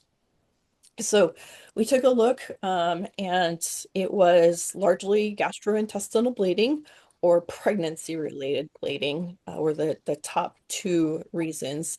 And you can take a look at some of those studies as we wrote up our experiences using blood for non-trauma cases.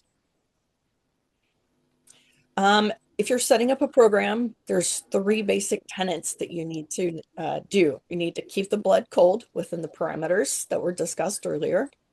You need to warm up that blood when you put it into the patient, and you also need to rapidly infuse it. And it's been nice here in the US that technology has really evolved, even from when I was in the military, using some of the coolers that I've seen on the other presentations. Now we have technology here in the US that it mimics exactly what they're doing in the blood bank. So if you've ever had the opportunity to go inside, you see these big, huge refrigerators that have temperature monitoring in them. They're bulky, they're super expensive. That's not practical for the pre-hospital setting. So we do have companies that have taken all of that and shrunk it down to basically a large cooler that you can sling on your shoulder, and it is rated by the Food and Drug Administration as a blood refrigerator. And then you're not having to worry about swapping out inserts or the time that the blood's in the cooler. Once you receive it, it can go in here. This can be plugged into power, either on the aircraft or on the ambulance. And if for some reason you don't have power, then it can go up to 3 days running on battery. The warmers, again, have come down. I think it was my colleague in the UK who talked about the Q and Flow, very compact, not a big bulky item. And then there's also some innovation in rapid infusion technology where we can't take the big 40-pound either Belmont or level 1 infusers and take them in the pre-hospital setting. So we have there's one option out there where it requires no battery, no power, and it is a manual squeeze, and you can get a bag of blood in about 3 minutes. What is nice about some of this technology is that it's also great for pediatric patients when you have this measured control of this rapid infusion. So the US it's exciting that we are really pushing the technology for the pre-hospital setting. One of the other issues that we had to consider was making sure that we had real-time clinical communication with the receiving hospital to make sure we had maximum patient safety in place. I had the challenge when I was rolling out the program on the ground side here that in our region, we cover 26,000 square miles of South Texas. And excuse me, we have 77 EMS agencies and 22 receiving hospitals that were eligible to take patients. So while the electronic patient care record is great, it did not, some of the agencies had different systems. There was no standardization. So we had to come up with a really easy, cheap method to communicate from the transporting agency to the receiving hospital. So we came up with a triplicate form. So some of the older folks in the room with the gray hair, like myself, may recall using these forms where you can put the sticker from the blood bag right on there. You put the type of product that was used, a little bit of information, and then that top copy stays with the transporting agency. That middle copy goes to the receiving trauma bay, and that bottom copy, when the hospital and the ER or trauma bay, when we draw those first set of labs, we send this paperwork down to the blood bank. And that way the blood bank knows that that patient got an uncross-matched unit of blood in the field. One more step in Howard County, Maryland, is they opted to also use a blood bracelet. So they do the paperwork and then they put a bracelet on the patient, particularly if the patient is going through multiple levels of care. They might go from ground to air to the hospital. So that was just one more visual trigger that patient had received pre-hospital blood. We do have some of our hospitals that provide blood to EMS. It doesn't come from a blood supplier. So when the crews go to the hospital, they'll pick up a little bag of information that they need to fill out and get returned to the blood bank. And the other piece that we adopted is that since you were giving an uncross matched unit, in the unlikely event that that patient has a transfusion reaction, either while they're in your care or later on in the hospital when they're getting other units of blood, we wanted to make sure that the blood bank had access to the segments on those bags so they could test against the patient's blood type. So we simply leave the blood bag with the segments with the patient to go to the hospital. And that way they're able to conduct any post-transfusion testing they want. And excuse me, in terms of capturing its use, we did have to update the electronic patient care records to reflect that pre-hospital blood was being used. We also strongly encourage the agencies to connect with their hospitals and their trauma registries to make sure that there's a match of information so that we can learn and really improve some of the processes and look at some of the outcomes. And then any blood program, you absolutely have to have a rigorous process improvement. So we do review all patients that received blood transfusions in the field. And we also want to take a look at missed opportunities. One of the important tenets of the program is, were there patients that would have benefited from a transfusion but did not receive it? And we wanted to look at, was it because of logistics? Was it because of training? Was it because of dispatch? So building those type of programs into your systems really helps the patients and the medics on the scene. In terms of being a good steward of the blood supply, so we know that as our air and our ground agencies, they may not use it with high frequency. But these are high acuity events, patients in hemorrhagic shock that will die if they don't get a timely intervention. So to mitigate this risk is the blood supplier came up with a rotation process in South Texas.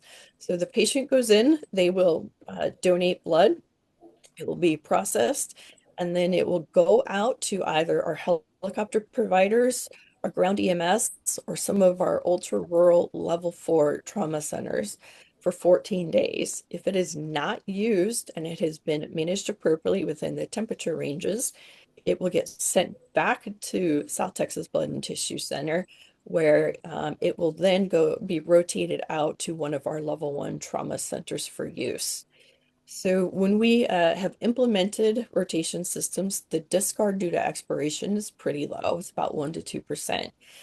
We do have parts of the country where the blood supplier is not interested in taking that blood back. So once the agencies purchase it, unfortunately, it is discarded if it's not used. And those discard rates are around 30 to 40%. We're actively working with these blood suppliers to see if we can't get them to participate in some kind of rotation program so that we can be good stewards of the blood products. So this is definitely a team effort. It requires the pre-hospital to come together with the hospital, to come together with the blood centers to make sure that we're taking care of the patient in the best manner we know how. If you have not dealt with blood products, it's very different than if you want to go buy a defibrillator. You can largely just buy a defibrillator, from the catalog. A little more complicated than that. But blood is much more complicated. As the previous presenters have covered, you really have to work with your blood partners to make sure that we do this in a good manner. And then always making sure that our helicopter providers and our ground providers are doing what they can to support blood donations. If you don't have blood donors, we don't have blood to give. So many of our pre-hospital partners are helping support blood drives to put more blood into the system. On the national effort here in the US, we have started the Pre-Hospital Blood Transfusion Coalition, trying to go after some of those barriers. And really, this is a volunteer grassroots group coming together where we don't have any interest in being regulatory or setting standards, but looking at some of those barriers and what can we do by coming together. So anybody can join the program. I'll extend the invitation to our partners outside the US if you just want to join in and listen as we talk through some of the issues. And it's important in the coalition that we are agnostic to the blood components, recognizing that not everybody has access to low titer O positive whole blood and all forms of hemorrhagic shock. So again, not just trauma, but the medical patients as well. And then age, we support pre-hospital blood use of all ages. So I did put a QR link to the website. And within that website is where that interactive map is that I showed at the beginning of the presentation. So taking a look at a couple of the success stories, one of the pieces that we have absolutely requested of our agencies is that they share information, they share successes, but they also share if things don't go as well as they'd hope or if they have to change their processes. So Washington, D.C., they came on board about a little over a year ago doing pre-hospital blood. So here's a look at some of their data. So if you're not aware, Washington, D.C. is an urban, very urban area with a lot of penetrating trauma. So their ground units, it's a male, Black male with penetrating trauma are the largest recipients of pre-hospital blood, but they still are even doing some medical patients. You can take a look at their scene times, transport times. They're getting that blood on board quickly. And then over here, you take a look at some of these transfusion triggers. So you are seeing an improvement in that systolic blood pressure, the heart rate, the end-tidal CO2, and the shock index, which is, they're able to look at some of the mortality data and they are improving outcomes. Here's another success story in Palm Beach County Fire Rescue. This is where I'm currently at, visiting in Florida. And really the takeaway on this is it's very busy slide to go over in a presentation, but they are tracking all kinds of elements on dashboards that they are willing to share. So looking at monthly volumes, you can see that there's highs and lows depending on the time of year. Down here, they have plotted the density areas that administer the highest number of transfusions, and then the areas that are doing with a little less frequency, which is nice because they can adjust some of their training, or if they need to move blood products around the city to get it into higher use areas, they can do that. Take the same thing, males predominantly are getting pre-hospital blood. They're kind of split on their penetrating versus blunt trauma, and they're seeing the same thing where they're having the shock indexes improve upon hospital arrival. So, you know, I'm just a simple soldier, spent my whole life in the Army just trying to take care of soldiers, but I do know that a life-saving intervention given too late, it's not a life-saving intervention. It can be an exercise in futility and frustration. And now I get to go around and help these pre-hospital agencies implement programs.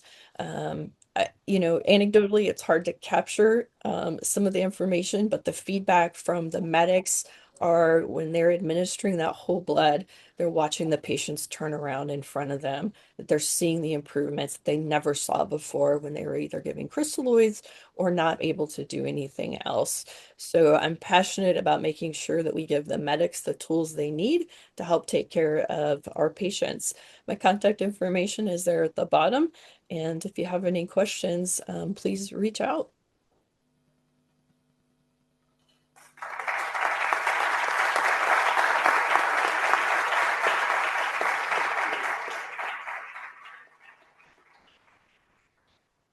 Thank you very much, Randy. We are going to start with the questions for all the people here and online as well.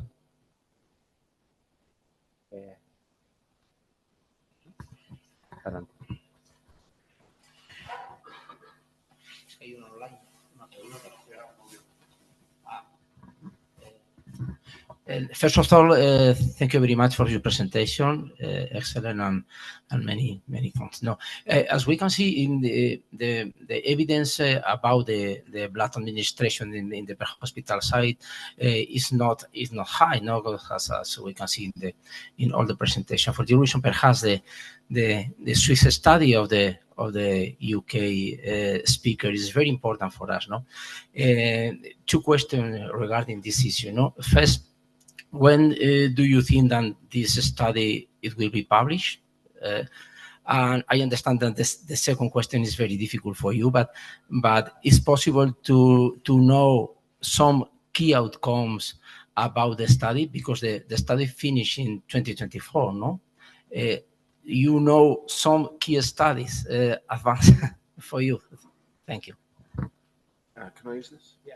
So the SWIFT study, it finished in September 2024, and we've been told that there will be an announcement of the results in November this year. I imagine that a publication will probably take a little bit longer just because that's what happens with the journal submissions and so on. I have no visibility of any of the results. We've submitted our data and we've been told to wait patiently. So I have nothing to share with you, but as soon as I know that there's something in the public space, I'll make sure that you get informed of it.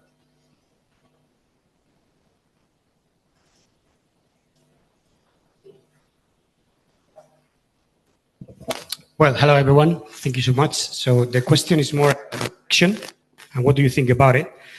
First of all, your study, the SWIFT study, compares with the current standard that is not being done here. We haven't used plasma, even live light or fresh FFP, right? So first of all, I think there should be. What do you think about a commercial issue here? In Netherlands or Spain, but more Netherlands, because like, you can get it, right? I think it's a commercial thing that also this evening some of the professors military rights will tell us. And also one thing is that I think time is key. So we're comparing people who's receiving blood that maybe there is not been, the sooner the better. So that points some of the communities as Madrid, for example, professor in the point that think about it. So even though the whole blood or even any blood is not being shown as beneficial, I think now it's already sorted. So we need to think about it. And also, what do you think about putting here the whole blood and try to transfer the SWIFT to Spain to us, because we're doing red blood cells and fibrinogen. That's it. So do you think it would be a better outcomes?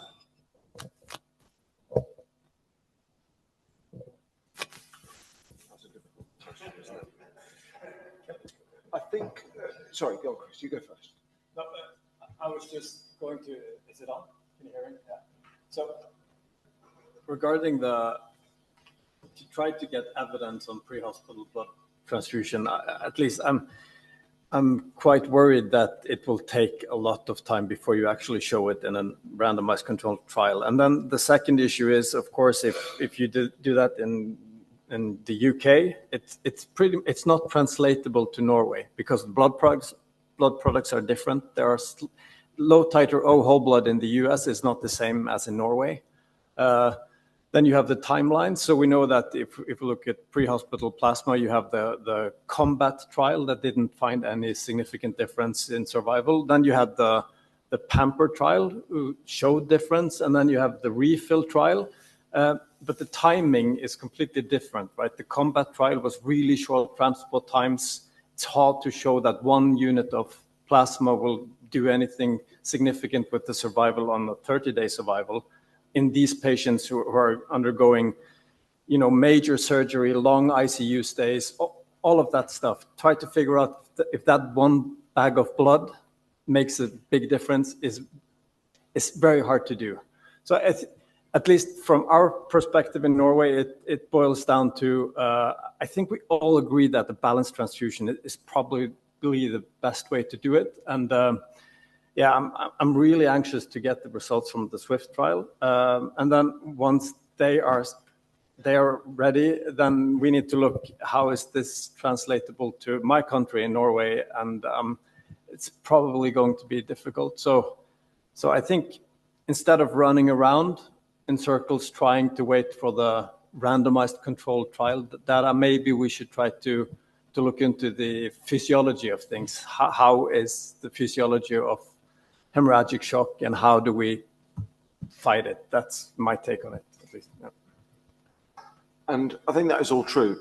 But if you think back to my slides, both the blood bank team and the clinical team felt that even if the SWIFT trial showed no difference, we would all like to have it because it's easier to use.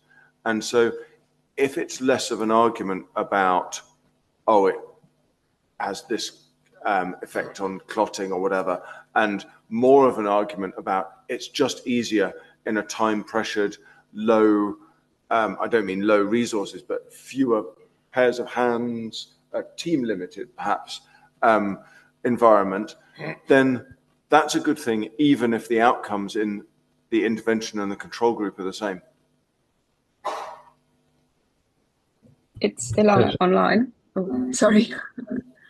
I just wanted to add, in agreement with what everyone's been saying, the idea that the RCT is the correct research platform to answer that question is probably not the case. We've already alluded to the fact that these trauma populations are heterogeneous, and yet we've lumped them all together and looked for the same outcome. So I think moving forward, there's some discussion about different trial platforms that might give us better answers to these questions, although it's probably not going to be as black and white as we might want it to, or the answer an RCT might give us is, but RCTs probably may not be the platform that will answer this question.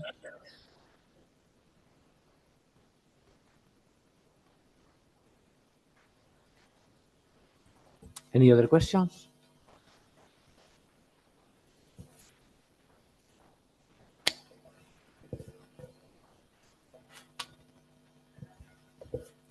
Hi, good afternoon, everybody. Congrats for your presentation. For James. I'm sorry, I'm not sure how to pronounce your surname. Yeah.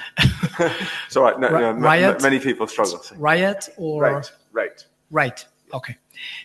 So the thing I've heard and I've seen some social networks publications about that you got the Velico system for dried plasma.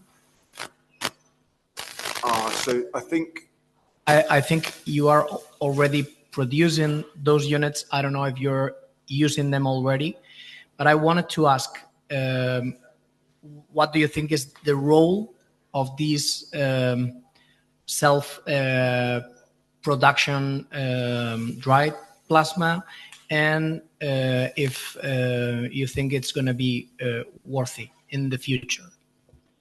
So our service doesn't use dried plasma at all. We use thawed fresh frozen plasma, which we get for a period of 48 hours, and then it goes back to the hospital with a negligible wastage rate because it goes back to a tertiary hospital where they're using a lot of plasma.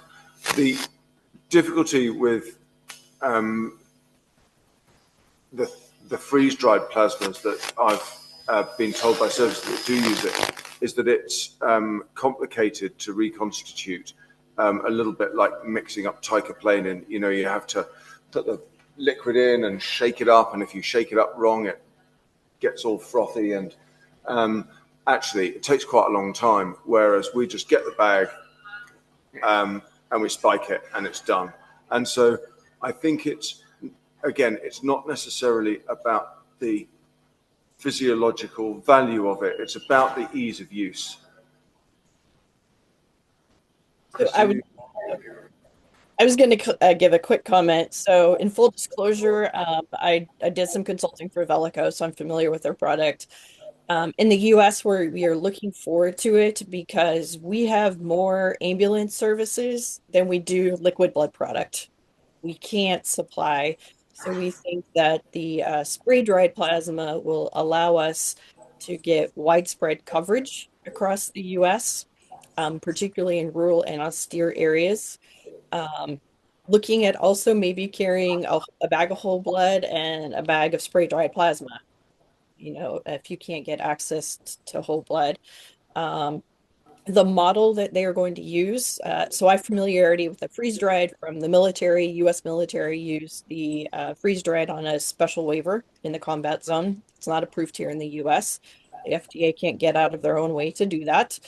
But the manufacturing process of that is very different. The Velico will sell it to the blood center, and they can control the production amount. They can schedule the donors and manage that, so we don't have a lot of wastage, or they can draw a lot and stockpile it. So not just from the end user piece, but looking at the larger system, We have the opportunity to stockpile. It'll have a 2-year shelf life. So in the US, we're really looking forward to dried plasma, whether it's spray or freeze-dried, to really extend that capability because time matters. I mean, it's minutes after injury that count. We think that that can help go after that problem. Thank you very much. Any other question? No? So we are going to close then, and it's time for lunch. First of all, thank you all of you. Thank you, Ilana. Thank you, Daisy. Thank you, Randy, James, Nico, and Chris for being here with us, sharing experiences and sharing the reality, what's going on. I think we achieved the target of the table, that is checking what's going on all around the world and talking about whole blood and pre-hospital transfusion. Thank you very much. We'll see.